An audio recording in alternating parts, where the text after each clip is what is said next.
अस्सलाम वालेकुम स्टूडेंट। ये सूरत मोमिन है।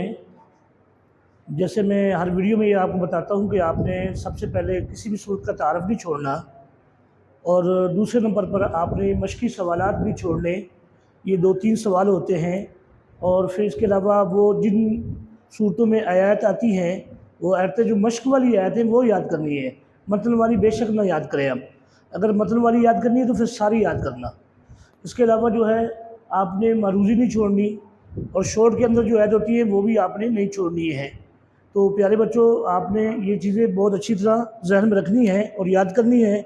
इंशाअल्लाह 100% जो है ये सवालात आपके आ जाएंगे। अब देखिए ज़रा, पहले तारफ़। ये कुरान मजीद की 40वीं सूरत है, 24वें पारे में है। ये मक्की सूरत है, इसमें 9 रुकू और 85 आयात है। इसका नाम उसकी आयत नंबर 28 से माखूज़ है। उसका दूसरा नाम सूरतुल गाफिरीन है। इसकी तीसरी आयत से दिया गया है। तो आपने ये तारफ़ याद करना है, ये तारफ़ नहीं छोड़ना है आपने। आगे है अहम मुख्तसर मशकी सवालात। सूरत के आगाज़ में वही जुटलाने वालों का क्या अंजाम बयान किया गया है।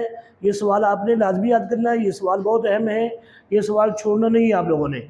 आगे देखिए ज़रा, इसका जवाब है वही जुटलाने वालों का अंजाम बयान किया गया है कि जब तोक और जंजीरें उनकी गर्दनों में होंगी और उन्हें घसीटा जाएगा दोज़ख में। जब उन्हें प्यास लगेगी तो फरिश्ते उन्हें घसीट कर उस जगह ले जाएंगे जहाँ पानी उबल रहा होगा, और उन्हें वो पानी पिलाकर उनकी असल जगह आग में फेंक दिया जाएगा।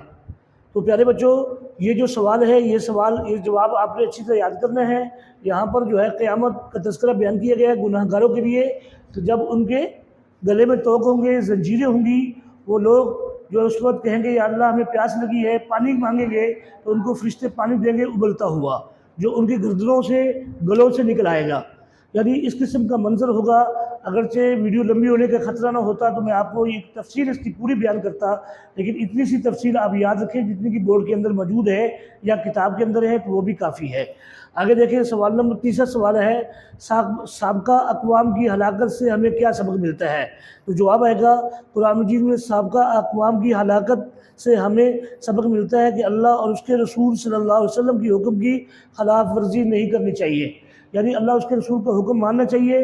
ये मानने में हमारे लिए खैर है। तो यही हमें साबका उम्मतों के सबक से सबक मिलता है। तो प्यारे बच्चों, ये आपने अच्छी तरह ये सवाल भी याद करना है, ये छोड़ना नहीं। आगे देखिए, मारूज़ी है। दूसरी बात का इंतखाब करें। सूरह मोमिन में अहले जन्नत और दोज़ख के तज़किरे से तालीम दी गई है, अक़ीदा आखिरत की, अक़ीदा तौहीद की, अक़ीदा रसालत की। तो जवाब आएगा अक़ीदा आखिरत की। अगर सूरतुल मोमिन के आगाज़ में बयान है कुरान मजीद का, तौरात का, इंजील का, तो आएगा कुरान मजीद का। तो प्यारे बच्चों, ये हम सिर्फ आपको नमूने के तौर पे देते हैं कुछ मारूज़ियाँ आपने नहीं छोड़नी। ये नहीं कि वहाँ पे 2 आएंगी 3 आएंगी, वहाँ आपने काफ़ी सारी मारूज़ियाँ देख के जानी है। इंशाअल्लाह जितनी मारूज़ियाँ देखेंगे आपको ज़्यादा से ज़्यादा फ़ायदा हो जाएगा। अस्सलामु अलैकुम।